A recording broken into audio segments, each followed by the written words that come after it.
Dans une révélation choquante qui a envoyé des ondes de choc à travers la communauté scientifique, la marine américaine a récemment découvert quelque chose qui pourrait réécrire tout ce que nous savons sur les géants océaniques. Imaginez une créature si énorme qu'elle écrase même l'infâme mégalodon, un prédateur préhistorique qui a autrefois régné sur les mers. Eh bien, préparez-vous à être émerveillé, car ce requin colossal, plus grand que tout ce que l'on avait imaginé auparavant, vient d'être découvert rôdant dans les profondeurs de l'océan. Mais qu'est-ce que cette bête exactement, et que pourrait-elle signifier pour l'avenir de la vie marine numéro 1? La communauté de pêche contemporaine de Kosa en Alaska, la mer continue d'être à la fois une source de revenus et un danger constant pour le village de pêche moderne de Kosa en Alaska. Les hommes et les femmes qui travaillaient dans ces eaux comptaient sur l'abondance de l'océan pour soutenir leur famille, mais ils respectaient également son pouvoir. C'était une vie de travail acharné et d'incertitude où chaque sortie pouvait apporter soit la fortune, soit le désastre. Le premier signe de problème est arrivé discrètement, presque inaperçu. Un bateau de pêche n'est pas revenu un soir. La garde côtière a été alertée et une recherche a été lancée. Ils ont trouvé le bateau à la dérive, son équipage de 4 personnes manquant. Le navire montrait des signes de dommages comme s'il avait été frappé par quelque chose de grand et de puissant. La communauté a pleuré la perte, mais les accidents n'étaient pas rares dans ces eaux dangereuses, donc ils les ont vite oubliés. Cependant, cela s'est reproduit. Un autre bateau a été trouvé échoué, son équipage de 3 personnes manquant, et plus tard retrouvé mort. Le schéma est devenu impossible à ignorer, alors que d'autres bateaux étaient découverts détruits, et leurs équipages disparus. Lorsque le nombre de pêcheurs tués a été compté, il s'élevait à 17 en seulement 3 mois. Cela a envoyé des vagues de peur et de chagrin à travers Kosa. Les théories et les rumeurs se sont répandues comme une traînée de poudre. Certains blâmaient des vagues scélérates, d'autres parlaient d'une malédiction, tandis que quelques-uns murmuraient à propos d'une créature marine monstrueuse. Le désespoir grandissait, et les autorités locales et la garde côtière ne pouvaient fournir de réponse. La ville avait besoin de quelqu'un qui pourrait déchiffrer le mystère derrière ces tragédies. Avant de continuer, voici quelque chose qui doit être discuté. Pendant la tempête dans l'océan Pacifique, la marine américaine a rencontré quelque chose d'étonnant. Un requin mort massif avait échoué sur leur bateau. Le requin était si grand qu'ils pensaient qu'il s'agissait d'un mégalodon à cause de sa taille. Que pensez-vous? Faites-le nous savoir dans les commentaires. Numéro 2. Arrivée de la Dr Claire Roberts. Une biologiste marine distinguée experte en océanographie et en comportement de la vie marine. La Dr Claire Roberts est entrée en scène. Son arrivée à Koshiga a été accueillie à la fois avec espoir et scepticisme. La réputation de Claire l'a précédée. Elle était connue pour sa compréhension approfondie de la vie marine et sa capacité à résoudre des problèmes écologiques complexes.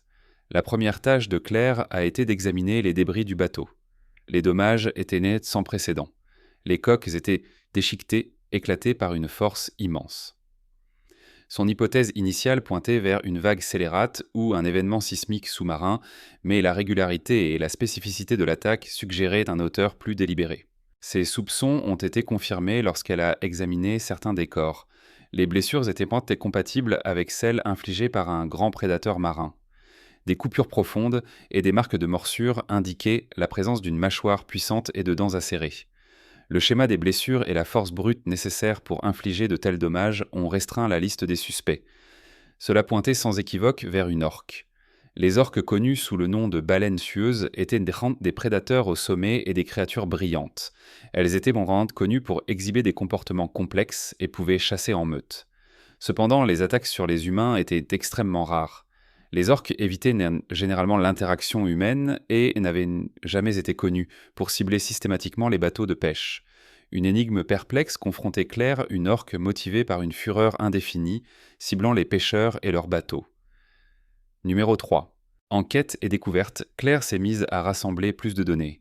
Elle a équipé un navire de recherche de caméras sous-marines et d'équipements acoustiques, espérant capturer des preuves du comportement de l'orque scélérate. Elle a passé des jours sur l'eau, fouillant la côte et surveillant les mouvements de la vie marine. Ses efforts étaient initialement vains.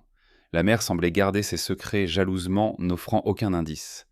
Puis, un matin brumeux, la patience de Claire a été récompensée. Les caméras ont capté un mouvement sous la surface, une grande ombre glissant silencieusement dans les profondeurs. Les images étaient granuleuses, mais montraient sans aucun doute une orque, ses marques noires et blanches distinctives même dans l'eau trouble. Le cœur de Claire s'est emballé alors qu'elle passait en revue les images. Ce n'était pas une orque ordinaire. Son comportement était erratique et agressif. Elle tournait autour du navire de recherche, le percutant avec une force alarmante avant de disparaître dans l'obscurité. Claire a analysé les données acoustiques, cherchant des anomalies dans les vocalisations de l'orque. Elle a découvert quelque chose d'inattendu. Les appels de l'orque étaient atypiques, remplis de détresse et d'agitation. Les orques communiquent en utilisant un langage complexe de clics et de sifflements, et les vocalisations que Claire a enregistrées étaient différentes de tout ce qu'elle avait rencontré auparavant. Elles étaient entend un cri de rage et de douleur qui lui a donné des frissons dans le dos. Numéro 4. Découverte de la cause profonde. Déterminée à comprendre la cause du comportement de l'orque, Claire a plongé dans l'histoire récente de la région. Elle a découvert que l'industrie de la pêche locale avait considérablement changé au cours de l'année passée. La surpêche avait épuisé les stocks de saumon et de harengs, les principales sources de nourriture pour les orques. Dans leur désespoir de maintenir leur prise, certains pêcheurs avaient recours à des pratiques illégales, y compris l'utilisation d'explosifs pour étourdir les poissons, causant d'immenses perturbations à l'écosystème marin. Claire a hypothétisé que l'agression de l'orque scélérate était directement liée à ces perturbations. L'épuisement des sources alimentaires et les méthodes violentes utilisées par les pêcheurs avaient probablement traumatisé l'animal. Il agissait par instinct de survie primale, s'en prenant à la menace perçue pour son existence. Avec cette compréhension, Claire savait que stopper l'orque nécessiterait de s'attaquer aux causes profondes de son comportement. Numéro 5. Confrontation avec la communauté. Elle a convoqué une réunion avec les pêcheurs présentant ses conclusions et les exhortant à changer leurs pratiques. L'accueil a été mitigé. Certains étaient sympathiques, reconnaissant leur rôle dans la crise. D'autres étaient sceptiques et réticents à reconnaître l'impact de leurs actions sur l'environnement marin. Claire faisait face à une bataille difficile. Les moyens de subsistance des pêcheurs étaient en jeu et la communauté était divisée. Elle savait que les persuader d'adopter des pratiques durables prendrait du temps et des efforts. Elle a poursuivi ses recherches documentant les mouvements et les vocalisations des orques et rassemblant des preuves pour soutenir son cas. Entre-temps, les attaques se poursuivaient. Un autre bateau a été trouvé à la dérive et son équipage manquait. La peur dans le village s'intensifiait et les appels à des mesures plus drastiques devenaient plus forts. Certains exigeaient que l'orque soit chassé et tué, la considérant comme un monstre à éradiquer. Claire était déterminée à empêcher un tel résultat. Elle croyait que comprendre et traiter les causes sous-jacentes du comportement de l'orque était le seul moyen de résoudre la crise. Alors elle cherchait des alliés parmi les organisations environnementales et les agences gouvernementales. La percée est venue lorsqu'un groupe de pêcheurs dirigé par un ancien respecté a accepté de participer à un projet pilote. Ils ont adopté des pratiques durables, utilisant des méthodes moins invasives et réduisant leur prise pour permettre aux stocks de poissons de se rétablir. Le comportement de l'orque scélérate a commencé à changer. Les attaques sont diminuées en fréquence et les vocalisations de l'animal sont devenues moins angoissées. Claire croyait que l'orque réagissait aux conditions améliorées, sentant que la menace pour sa survie diminuait. Malgré ces développements positifs, les tensions demeuraient élevées. Certaines factions au sein de la communauté continuaient d'appeler à des actions plus agressives, voyant l'orque comme un danger omniprésent. Claire savait que le changement durable nécessiterait un changement fondamental d'attitude et de pratique, ce qui pourrait prendre des années. Avec le temps, la communauté de pêche de Kega a commencé à guérir. Les pêcheurs se sont adaptés aux nouvelles pratiques, améliorant leur prise à mesure que l'écosystème marin se rétablissait, les observations d'orques devenant moins fréquentes et les animaux semblaient avoir trouvé la paix. Numéro 6. Le Sea Whisper. La nuit était froide et dense de brouillard à la fin de l'automne 2003 au large des côtes escarpées de l'Australie occidentale. Le Sea Whisper, un bateau de pêche, naviguait prudemment à travers la brume épaisse, ses lumières, à peine perçant le voile blanc. Le capitaine Peter Walsh et son équipage de 4 membres, Liam O'Connor, Sarah Jensen, James Mallister et Thomas Reed, revenaient d'une sortie de pêche épuisante mais réussie. L'équipage fatigué et désireux de rentrer chez lui fut tiré de son silence lorsque le bateau heurta quelque chose de massif. Une série de coups frénétiques résonna contre la coque. Ce n'était pas du bois flotté ou des débris. Le capitaine Walsh lança des ordres et Liam saisit rapidement un projecteur, ses mains stables malgré un afflux d'adrénaline.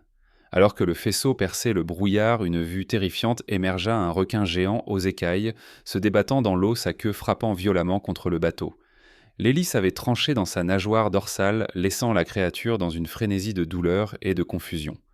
La voix de Sarah tremblait alors qu'elle les pressait de s'éloigner, craignant que la bête, agitée, puisse causer d'autres dommages. Le capitaine Walsh ne perdit pas de temps, ordonnant à Thomas de changer de cap. Mais le requin refusait de les laisser partir.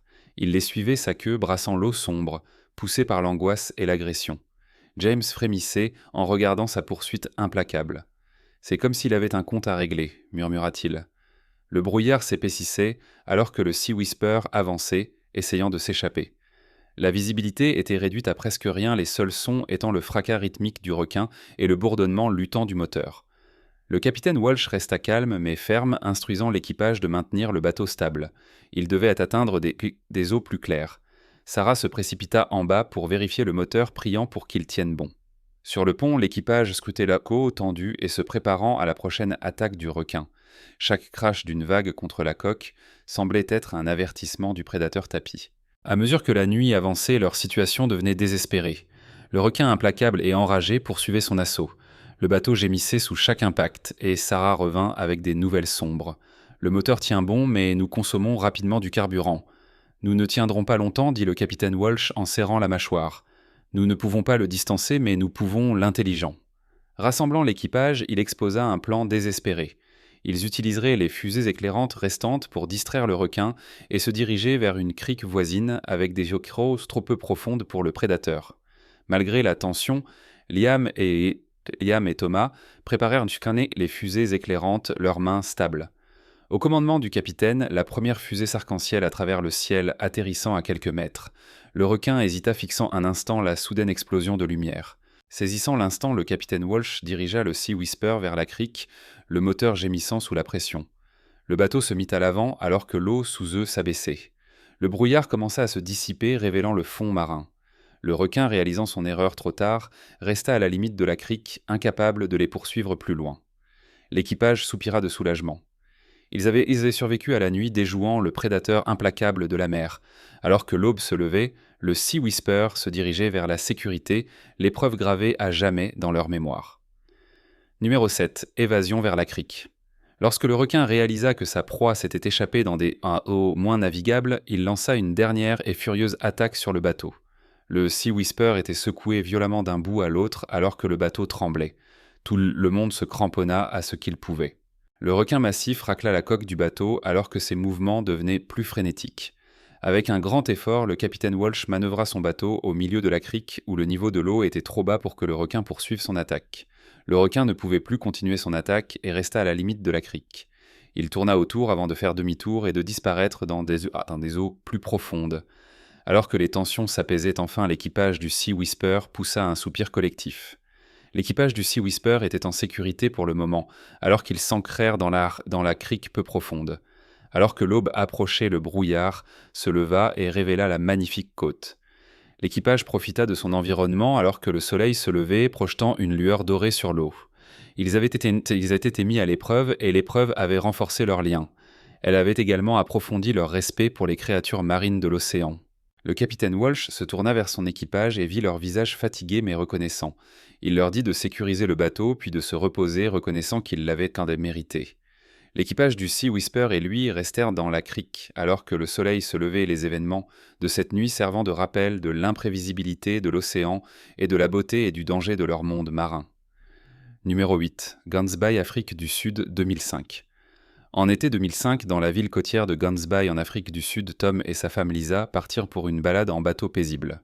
Connu pour sa beauté pittoresque et sa vie marine abondante, Gansby était un endroit favori pour les habitants et les touristes.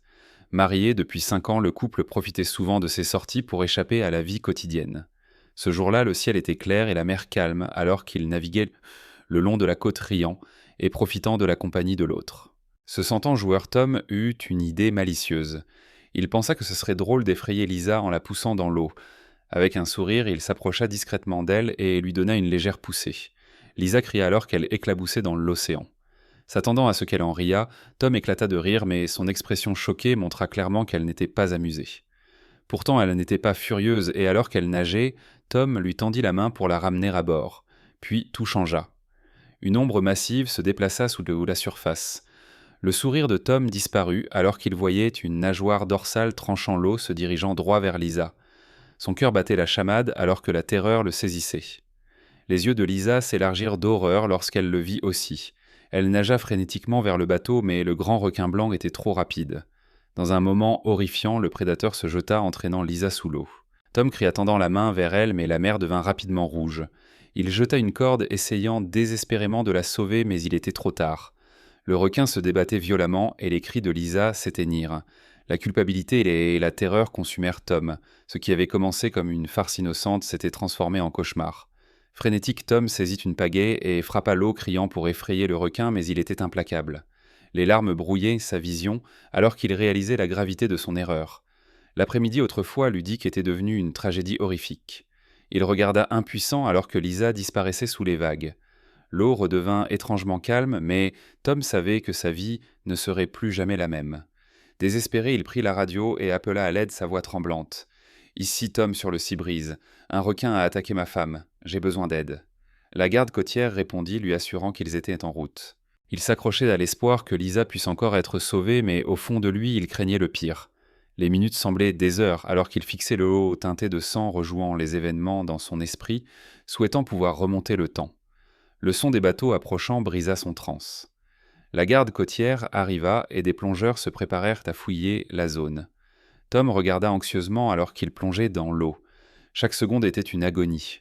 Il priait pour un miracle, mais lorsque les plongeurs refirent surface leurs expressions solennelles, lui dirent tout. L'un secoua la tête. Le cœur de Tom se brisa.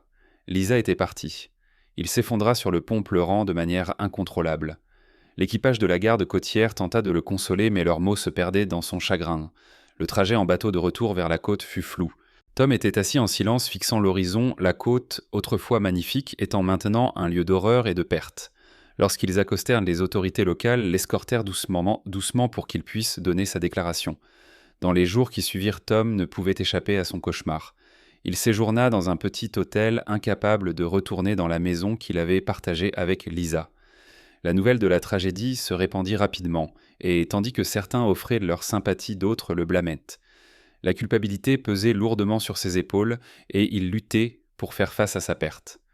Cherchant du réconfort, Tom se tourna vers la thérapie. Son thérapeute, le docteur Melanie Brooks, l'encouragea à exprimer son chagrin et à trouver un moyen d'honorer la mémoire de Lisa. Au fil du temps, il trouva un but dans la sensibilisation à la sécurité en mer. Il établit une fondation au nom de Lisa, dédiée à la conservation des requins et à l'éducation des gens sur les dangers marins. Il voulait empêcher les autres de vivre la même tragédie. Grâce à des actions communautaires, il partagea son histoire, espérant qu'elle servirait de mise en garde. Bien que la douleur ne disparût jamais vraiment, Tom trouva du réconfort en faisant une différence. Sa fondation grandit et il consacra sa vie à garder la mémoire de Lisa vivante à travers son travail. Des années plus tard, se tenant sur la plage de Guns Bay, Tom regarda l'océan avec un cœur lourd.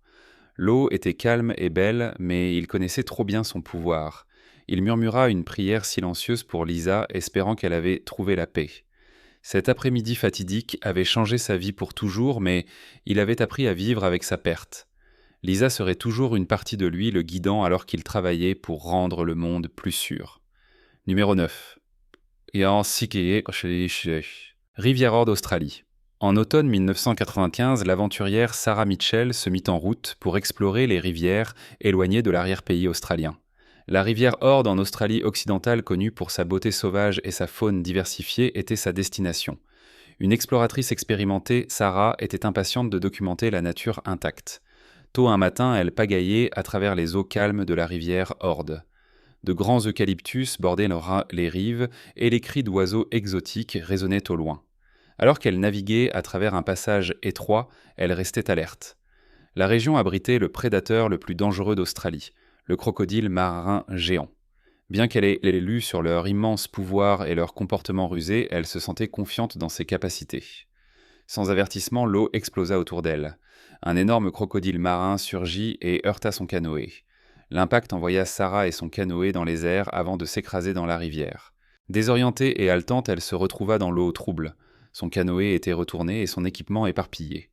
La panique s'installa alors qu'elle réalisait le danger que représentait le monstre reptilien maintenant dans l'eau avec elle. Son entraînement entra en action. Elle savait qu'elle devait rester calme. En battant des jambes, elle essaya de s'éloigner, mais le crocodile faisait le tour d'elle, ses yeux calculateurs fixés sur sa proie. L'eau était épaisse de végétation, rendant la visibilité difficile. Apercevant une branche flottante, elle la saisit, l'utilisant pour flotter et repousser les attaques du prédateur. Le crocodile se jeta ses mâchoires claquant dangereusement près d'elle. Sarah poussa la branche vers son museau, essayant de le tenir à distance. La force de sa morsure vibrait à travers le bois. Ses muscles étaient d'un tété douloureux et l'eau froide lui vidait de sa force. Elle avait besoin d'un plan d'évasion rapidement. Dans un moment de clarté, elle se souvint d'une tactique de survie. Les crocodiles étaient rapides sur de courtes distances mais plus lents autour des obstacles. Balayant son environnement, elle aperçut un groupe de gros rochers partiellement immergés près de la berge. Si elle pouvait les atteindre, elle pourrait manœuvrer le monstre. Rassemblant ses dernières forces, Sarah donna un coup de pied vigoureux et nagea vers les rochers, tenant fermement la branche. Le crocodile se jeta à nouveau, mais elle poussa la branche vers son museau et se propulsa en avant. La bête se débattait derrière elle, mais elle continua à avancer, les yeux fixés sur les rochers devant elle. Arrivant au plus gros rocher, elle grimpa dessus haletante. Son corps tremblait d'épuisement alors que le crocodile tournait en dessous, frustré par la barrière. Elle savait qu'elle avait une fenêtre d'action brève. Un chemin étroit le long de la berge rocheuse menait à un terrain plus élevé, sa seule chance d'évasion. Prudemment, elle grimpa de rocher en rocher, s'accrochant aux surfaces glissantes. Le crocodile claquait à ses talons, mais le rocher le ralentissait, lui donnant un léger avantage. Enfin, elle atteignit le sommet de la berge et s'effondra sur le sol sec, le cœur battant. En regardant en arrière, elle vit le crocodile se retirer dans l'eau, ses yeux la surveillant toujours. Sarah ne pouvait pas se permettre de baisser sa garde. Elle devait retourner au camp. Frissonnant dans l'air frais, elle se dépêcha chaque pas, lui rappelant à quel point elle avait frôlé la mort. À son campement, elle vérifia ses fournitures. Un certain équipement était perdu, mais elle était en vie. Elle appela à l'aide, informant son équipe de la rencontre. Ils lui assurèrent qu'ils étaient en route. En attendant, Sarah réfléchit à l'épreuve. L'arrière-pays australien avait prouvé qu'il était aussi dangereux que beau. Elle avait eu de la chance de survivre. Lorsque son équipe arriva, ils l'aidèrent à ranger et l'escortèrent vers la sécurité. Son aventure avait pris fin de manière dramatique, mais elle savait qu'elle porterait l'histoire pour toujours. L'expérience avait mis ses limites à l'épreuve et approfondi son respect pour la nature sauvage. Alors qu'il s'éloignait, elle regarda le paysage une dernière fois. Malgré le danger, elle ressentait une profonde connexion avec la beauté brute de l'arrière-pays. Un jour, elle savait qu'elle reviendrait mieux préparée, toujours consciente des prédateurs anciens qui régnaient sur les eaux. Numéro 10. Boca Palms, Floride, 2001. C'était une matinée chaude et calme le 12 août 2001 à Boca Palms, une petite ville côtière en Floride. Les plages étaient crêtes et les épaisses étaient presque vides à cette heure-ci, le soleil commençant à peine à se lever. Pour Eric Taylor, un local de 33 ans, c'était son moment préféré pour nager. L'eau était calme, l'air frais, et il appréciait la solitude paisible avant que la plage ne se remplisse de monde. Au fil des ans, il avait fait de cette baignade matinale une routine, nageant souvent seul dans les eaux peu profondes, juste au large de la côte. Eric gara sa voiture et marcha le long de la plage, sentant le sable entre ses orteils. Alors qu'il se dirigeait vers l'eau, il n'était pas un nageur compétitif, mais fort et confiant dans l'océan. Il avait grandi près de la plage et la mer était comme un second foyer. Il s'avança dans l'eau soupirant alors que la fraîcheur le rafraîchissait de la chaleur. Il n'y avait pas de vent, pas de signe de danger, juste l'étendue infinie de l'eau, l'invitant à aller plus loin. Les eaux de la Floride abritaient de nombreux requins, bien que les attaques soient rares. Les requins citrons fréquentaient ces eaux et étaient généralement non agressifs, évitant le contact humain, mais ils étaient également territoriaux. Les requins citrons étaient souvent chassés dans les eaux peu profondes où Eric nageait courait maintenant. Bien qu'ils ne soient pas typiquement une menace, leur puissante mâchoire pouvait causer de graves blessures si on les provoquait ou menaçait. Alors qu'Eric nageait plus loin inconscient du danger potentiel, il se concentrait sur ses mouvements, glissant harmonieusement à travers l'eau. Il avait tout l'océan pour lui, ou du moins le pensait-il. Le requin citron rôdant à proximité invisible sous la surface n'était pas initialement intéressé à attaquer. Il se déplaçait simplement à travers son territoire, gardant ses distances, mais la présence du nageur avait attiré son attention. Les requins, comme de nombreuses créatures de la mer, réagissent instinctivement, et à ce moment-là, le requin voyait Eric comme une menace potentielle pour son espace. Le soleil du matin se reflétait sur l'eau, alors qu'Eric se retournait sur le dos, flottant un moment pour profiter du calme. Ses yeux fermés, perdus dans le rythme du mouvement de l'océan. Il se sentait en sécurité, inconscient que le requin citron se rapprochait juste en dessous de lui, tournant lentement sa silhouette sombre, se fondant avec le fond marin. La force soudaine frappa Eric avant qu'il ne puisse même comprendre ce qui se passait. Une douleur aiguë traversa sa jambe droite alors que quelque chose s'accrochait à lui avec une force écrasante. Son corps se raidit et ses instincts se mirent en action. Ce n'était ni une vague ni une crampe. C'était quelque chose de vivant, puissant et dangereux. Alors qu'il se tordait dans l'eau, Eric vit la grande forme indéniable d'un requin citron, ses dents profondément enfouies dans sa jambe. La douleur était insupportable, une sensation de brûlure, alors que les mâchoires se resserraient. Eric cria à travers l'immensité de l'océan, mais le son fut englouti. Il se débat dans l'eau, essayant de se libérer, mais le requin ne le lâchait pas. Son emprise était ferme, l'entraînant sous l'eau, alors qu'il se débattait, son corps puissant se déplaçant avec une vitesse terrifiante. Le désespoir s'empara d'Eric alors qu'il frappait et donnait des coups de pied au requin de toutes ses forces. Ses poings frappèrent le museau du requin, un endroit qu'il savait sensible, et pendant un bref instant, le requin le relâcha. Le sang remplissait l'eau autour de lui et la vision d'Eric se brouillait, alors qu'il essayait de nager loin sa jambe brûlant de douleur. Mais avant qu'il ne puisse aller loin, le requin revint ses instincts prédateurs se déclenchant alors qu'il se rapprochait pour une nouvelle attaque. Les dents du requin frôlèrent cette fois sa cuisse tranchant à travers la chair mais ne se refermant pas aussi fort. Eric donna un coup de pied à nouveau, son pied frappant le flanc du requin, le repoussant juste assez pour lui donner une chance de s'échapper. Ses bras et ses jambes bougèrent frénétiquement, le tirant vers le rivage, le goût de l'eau salée et du sang lourd dans sa bouche. Numéro 11. La rencontre de Simon avec un requin de récif. C'était le 14 avril 2007, et Simon se retrouva seul explorant une section éloignée de la grande barrière de corail, réputée pour ses grottes profondes et ses passages étroits. Située au large de la côte nord-est de l'Australie, la grande barrière de corail était l'un des endroits les plus fascinants où Simon avait jamais plongé. Il avait passé d'innombrables heures à naviguer dans ces jardins de corail et ces tunnels sous-marins captivés par la vie marine vibrante qui y prospérait.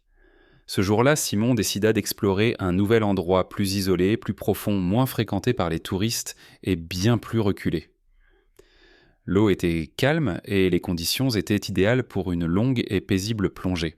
Après avoir vérifié son équipement et ajusté son masque, Simon descendit dans les profondeurs bleues. La sensation familière d'apesanteur l'enveloppa alors qu'il nageait vers le bas. Son réservoir d'air était plein et son ordinateur de plongée indiquait amplement de temps pour l'exploration. L'eau lui apportait toujours un sentiment de sérénité, elle lui semblait comme un second foyer, et Simon était confiant dans ses compétences en plongée. L'objectif de Simon ce jour-là était d'explorer un système de grottes caché sous des couches de corail dont on disait qu'il regorgeait de vie marine intacte. Alors qu'il s'enfonçait plus profondément, sa lampe torche illuminait les ombres à l'intérieur du premier tunnel. Les murs de corail scintillants et les bancs de poissons qui filaient faisaient de la grotte un lieu vivant de mouvement. Immergé dans la beauté qui l'entourait, Simon perdit la notion du temps, alors qu'il naviguait dans les passages étroits. Tout semblait routinier jusqu'à ce qu'il remarque une forme sombre se déplacer au loin juste à la limite du faisceau de sa lampe torche. Au début, Simon supposa qu'il s'agissait d'un gros poisson ou peut-être d'une raie. Cependant, en nageant plus près, il réalisa qu'il s'agissait d'un requin de récif reposant dans un espace confiné parmi les coraux. Les requins de récif étaient courants dans la grande barrière de corail et étaient généralement timides par rapport à des espèces agressives comme les requins taureaux ou tigres. Cependant, ils pouvaient être territoriaux lorsqu'ils étaient dérangés dans des espaces restreints comme la grotte dans laquelle Simon se trouvait maintenant. Son cœur s'emballa alors qu'il restait figé sur place. Le requin s'agita légèrement, son corps élancé, se déplaçant dans les étroites limites de son endroit de repos. Jusqu'à ce moment-là, il n'avait pas été conscient de la présence de Simon, mais la perturbation suffisait à l'agiter. Les mouvements du requin devinrent plus rapides et plus erratiques, bloquant la seule sortie de Simon de la grotte. L'esprit de Simon s'emballa alors qu'il essayait de rester calme. Il savait que des mouvements brusques pouvaient provoquer une attaque. Dans un espace aussi confiné, il n'y avait aucun moyen de contourner le requin en toute sécurité. Il se tourna lentement vers lui, ses yeux sombres se verrouillant sur sa silhouette. Mesurant au moins 6 pieds de long, son corps puissant dégageait à la fois grâce et menace alors qu'il se rapprochait. Puis, soudainement, sans avertissement, le requin fonça à une vitesse terrifiante. Simon eut à peine le temps de réagir. Il se pressa contre le mur de la grotte alors que son cœur battait la chamade. Le requin passa si près de lui qu'il pouvait sentir la force de son mouvement. Bien qu'il ne l'ait pas frappé directement, son comportement faisait clairement comprendre qu'il se sentait menacé. Le requin fit lentement demi-tour mais resta visiblement agité. La respiration de Simon devint superficielle alors qu'il luttait pour contrôler sa panique grandissante. Son approvisionnement en air diminuait rapidement et il savait qu'il ne pouvait pas rester dans la grotte beaucoup plus longtemps. Son fusil harpon, un outil qu'il portait toujours pour se protéger, était attaché à son côté, mais l'utiliser dans un espace aussi confiné pourrait aggraver la situation. Il décida que ce serait un dernier recours. Alors que le requin tournait à nouveau son corps, glissant à quelques centimètres de lui, il semblait le tester, tout en continuant à bloquer sa seule sortie. Simon savait que le temps pressait. S'il n'agissait pas bientôt, il manquerait d'air sans aucune échappatoire claire. Prenant une profonde inspiration pour se stabiliser, Simon fit son mouvement. Il se propulsa du mur de la grotte avec une poussée d'énergie nageant directement vers le requin, dans l'espoir de le surprendre sans provoquer d'agression. Le requin réagit instantanément, se tourna vers lui avec une vitesse fulgurante, mais se dirigea ensuite vers des eaux plus profondes au-delà de l'entrée de la grotte au lieu d'attaquer à nouveau. Ne perdant pas de temps, Simon nagea vers la sortie de toutes ses forces. Ses poumons brûlaient Banchait alors qu'il donnait des coups de pied à travers l'ouverture étroite et finit par se libérer des limites de la grotte. Montant rapidement vers la surface alors que son approvisionnement en air diminuait dangereusement, Simon allaita en respirant à plein poumon en émergeant dans les eaux libres. Tremblant d'adrénaline et de peur après sa rencontre éprouvante, il flotta sur le dos un moment pour reprendre son souffle et traiter ce qui venait de se passer. Numéro 12. La vague scélérate et le grand blanc, le combat d'une surfeuse pour survivre. Un jour ensoleillé en 2006, des surfeurs se rassemblèrent pour montrer leurs compétences et la plage était bordée de spectateurs dont les acclamations emplissaient l'air. Parmi eux se trouvait Emily Harris, une jeune surfeuse de 20 ans connue pour ses manœuvres intrépides. La compétition était féroce, chaque surfeur repoussant ses limites pour impressionner les juges. Alors qu'Emily pagaillait dans la ligne, son cœur battait avec excitation et anticipation. Elle attendait patiemment la vague parfaite lorsque soudain une annonce urgente crépitait à travers les haut-parleurs. Attention spectateurs et surfeurs des images satellites ont détecté une énorme houle scélérate approchant du sud-est. Veuillez vous préparer à une possible évacuation.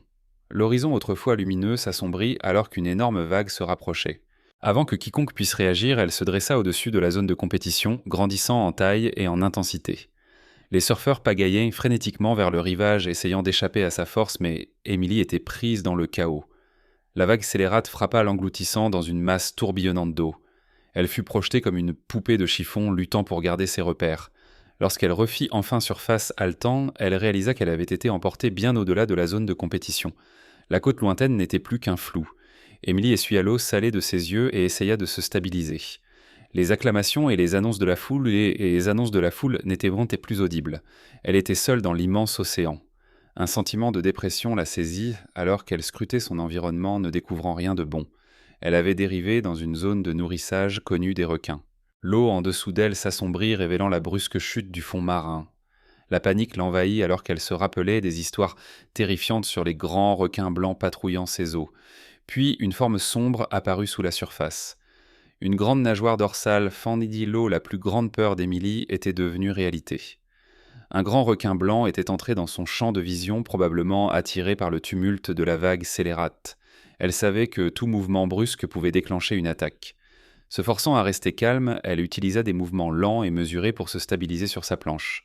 Son esprit s'emballa avec des stratégies de survie.